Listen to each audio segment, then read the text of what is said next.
Hello friends, இந்த வீடியோவில் நல்ல காரசாரமான சோயா சங்க்ஸ் ஃப்ரை எப்படி பண்ணுறதுன்னு தான் பார்க்க போகிறோம். இது குறைவான நேரத்தில் பண்ணலாம், அதே நேரத்தில் ஈஸியாக பண்ணிடலாம். இது சாப்பிட்றப்போ ரொம்பவே நல்லா காரசாரமாக இருக்கும்.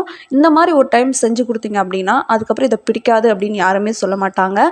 அந்த மாதிரி அவ்வளோ டேஸ்ட்டாக இருக்கும். ஸோ இது எப்படி பண்ணுறதுன்னு பார்க்கலாம் வாங்க, வீடியோக்குள்ளே போகலாம். இதை பண்ணுறதுக்கு ஒரு பவுலில் தண்ணியை சூடு பண்ணிவிட்டு ஆட் பண்ணிக்கலாம்.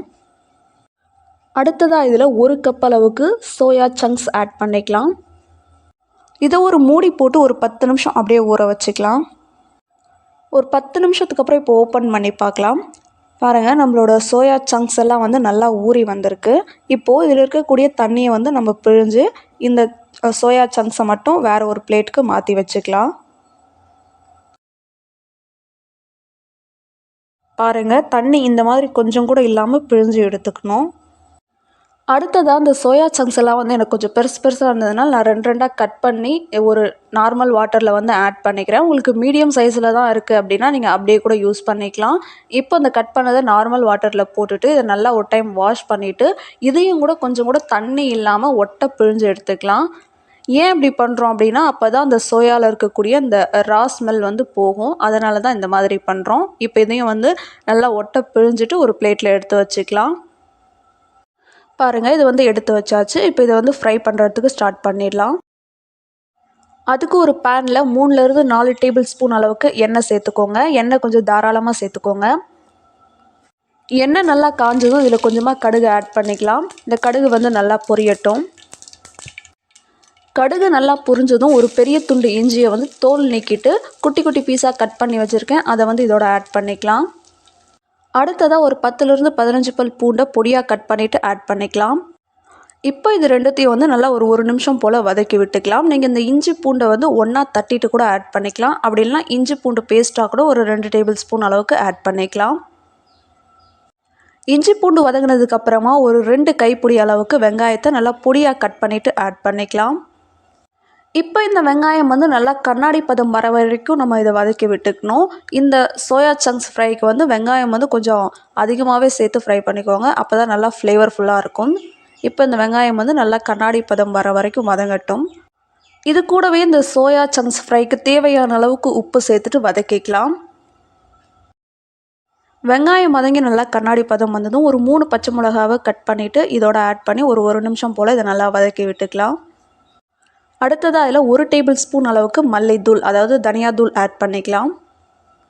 இது கூடவே 1 டேபிள் ஸ்பூன் அளவுக்கு கரம் மசாலா, 1.5 டேபிள் ஸ்பூன் அளவுக்கு மிளகாய் பொடி ஆட் பண்ணிக்கலாம்.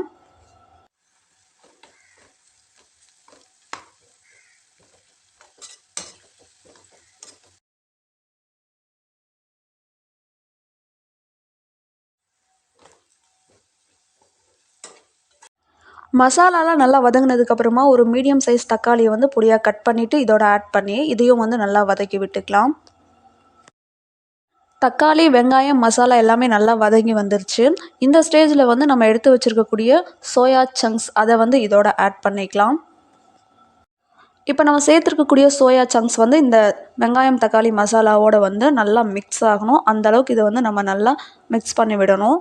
இதில் இருக்கக்கூடிய அந்த மசாலாலாம் இதோட நல்லா கலந்து வர அளவுக்கு இதை நம்ம நல்லா மிக்ஸ் பண்ணணும்.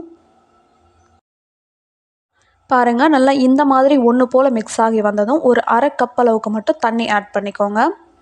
தண்ணி சேர்த்துட்டு இது நல்லா கலந்து விட்டுக்கோங்க. அதிகமாக தண்ணி சேர்த்துட வேண்டாம். ஒரு 1/2 கப் அளவுக்கு சேர்த்துட்டு நல்லா கலந்து விட்டுக்கோங்க. இதில் தண்ணி சேர்த்து நம்ம கலந்து விடும்போது தான் இந்த வெங்காயம், தக்காளி, இந்த மசாலா எல்லாம் இந்த சோயா சங்க்ஸில் நல்லா அப்சர்வ் ஆகி நல்லா காரசாரமாக கிடைக்கும்.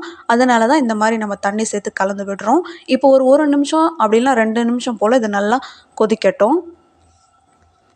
இப்போ ஒரு நிமிஷத்துக்கு அப்புறம் பாருங்கள், நம்ம சேர்த்ததில் ஒரு பாதி அளவுக்கு தண்ணியை அப்சர்வ் பண்ணியிருக்கு. இன்னும் ஒரு நிமிஷம் போல் இருந்துச்சு அப்படின்னா இந்த சோயா சங்க்ஸ் ஃப்ரை நமக்கு சூப்பராக தயாராகி வந்துடும். நம்ம இந்த மாதிரி தண்ணி சேர்த்துட்டு நம்ம இதை ஃப்ரை பண்ணுறப்போ நம்ம சேர்த்துருக்கக்கூடிய இஞ்சி பூண்டு மசாலா, வெங்காயம், தக்காளி, இந்த கரம் மசாலா அதோடைய ஃப்ளேவர்லாம் இந்த சோயா சங்க்ஸில் நல்லா அப்சர்வ் ஆகி நல்லா காரசாரமாக கிடைக்கும்.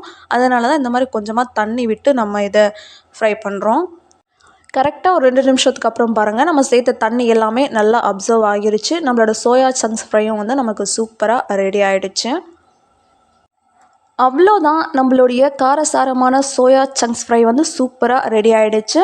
நீங்களும் இது மாதிரி ஒரு டைம் செஞ்சு பார்த்துட்டு எப்படி இருந்துச்சுன்னு ஃபீட்பேக் சொல்லுங்கள். வேறு ஒரு வீடியோவில் பார்க்கலாம். பாய்.